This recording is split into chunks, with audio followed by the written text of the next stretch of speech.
आजच्या आज ही फाईल मला पूर्ण करून हवी आहे, नेहाने फणकाराने समोर उभ्या निशांतला ओरडून सांगितलं आणि निशांत खाली मान घालून केबिनमधून बाहेर पडला.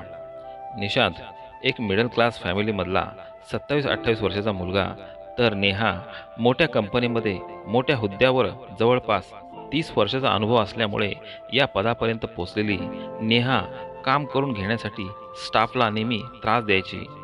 गोडी गुलाबीने आपुलकीने काम करून घेणं जणू तिला माहीतच नव्हतं. मी सर्वांकडून कशी लवकर वेळच्या आधी काम करून घेते, त्यामुळे कंपनीला किती फायदा होतो हे सतत दाखवण्याचा तिचा प्रयत्न असायचा. ती स्टाफवर नेहमी दबाव आणायची. तिच्या हाताखाली असलेला स्टाफ नेहमी टेन्शनमध्ये असायचा.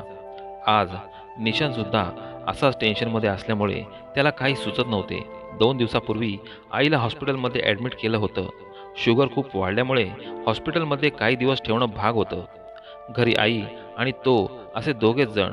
बहीण लग्न करून सासरी, सासर लांब असल्यामुळे बहिणीला यायला वेळ लागला.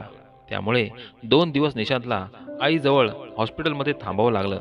आईची शुगर अजूनही कमी झाली नव्हती. त्याच टेन्शनमध्ये तो होता.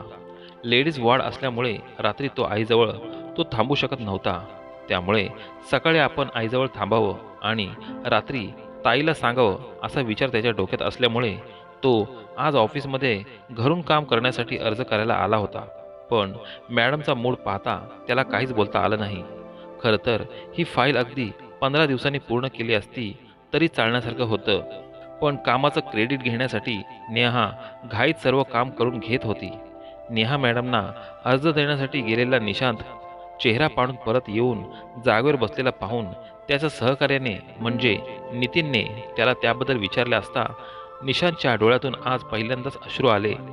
निशांतने सर्व परिस्थिती नितीनला सांगितली. त्यावर नितीनने निशांतला समजावलं की एकदा नेहा मॅडमला तुझी बाजू, तुझी परिस्थिती सांगून बघ.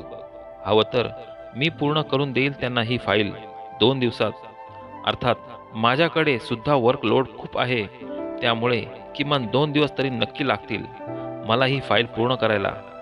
आपण एकदा मॅडमशी बोलून तर बघू. नितीनचं बोलणं ऐकून निशांतला थोडासा दिलासा मिळाला. नेहा नितीनची परिस्थिती समजून घेईल का? निशांतला आईला वेळ देता येईल का? पाहूयात पुढील भागात.